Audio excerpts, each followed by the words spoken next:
First off, Little League. Well, first off, I want to say I am a huge supporter of Little League. I played Little League. I'm sure my kids will play Little League. I had a wonderful Little League experience, and I still do lots of work with the Little Leagues today. Little League is awesome because it's community driven. You're going to have the families out there. You're going to have burgers flipping after games. Your kids are going to have an opportunity to play with their classmates and against their classmates.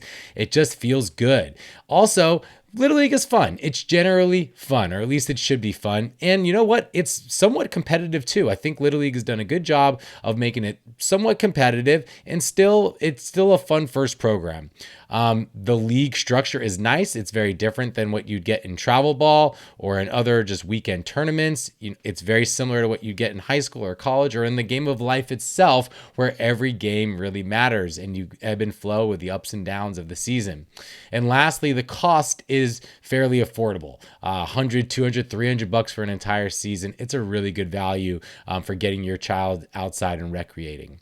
Now, here are some of the downsides. First off, the coaches, they're untrained and they're unscreened.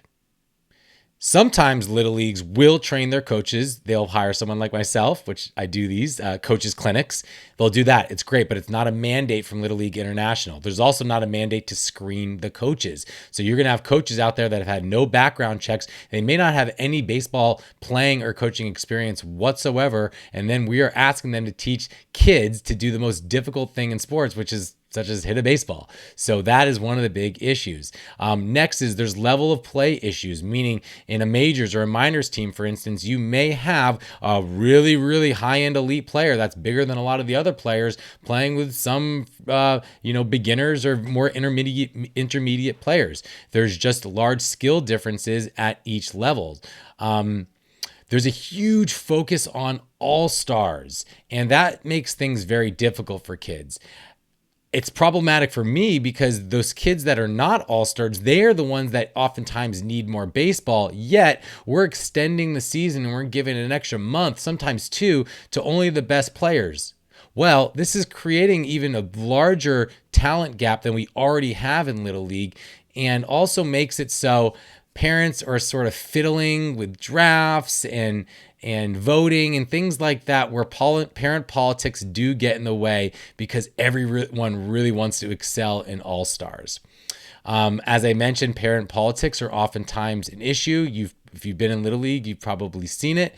And the last thing that I want to say is that Little League Baseball has done a very poor job of evolving with the times. You see Major League Baseball is making all kinds of changes to the way that the game is being played, but there's not much being done at the youth level. So in my opinion, in order for Little League to remain relevant, they need to start changing up the game, making things more modern and fast-paced and attractive to the fast-paced Gen Z brain. So here are some of my recommendations for Little League. One is go in looking for fun, expecting fun, but don't expect there to be a significant level of development. Of course, there should be some development, some improvement going on just because they're going out there and playing every day. But I wouldn't go in expecting your child's going to get the expert coaching that they may get elsewhere. Next is you're never going to, the kid is never going to get that good at practicing two times a week, 2 hours a week, 2, 3, 4 hours a week. You need to practice at home. So supplement your Little League with playing catch at home as much as possible. Next is I've seen so many issues with kids deciding to play up and playing at a higher level than what they really would be comfortable with, and it makes for a suboptimal experience for many of the kids. So if you want your child to be pushed and play up, I would really think closely about it as to whether it would make more sense for them to play up or for them to be sort of a bigger fish in a small pond, be a leader, develop leadership skills and star and build confidence. That's what you get when you don't play up. When you play up, sometimes you become that small fish in that big pond, which is not always the best thing for all kids, that is. Lastly is your Little League experience is largely shaped by the coach that you have and the friends that you play with. So to the extent that it's possible, try to get with the very best coach that you can. And I'm not just talking the coach that knows a lot or played college or professional ball. Find the coach that knows how to create a fun experience. Go with the coach that is organized, that really loves what they're doing, and put together a solid practice plan. So the key for Little League for me is to get in with a really great coach, expect fun, bring the fun, and if you do that, Little League can be a really awesome experience.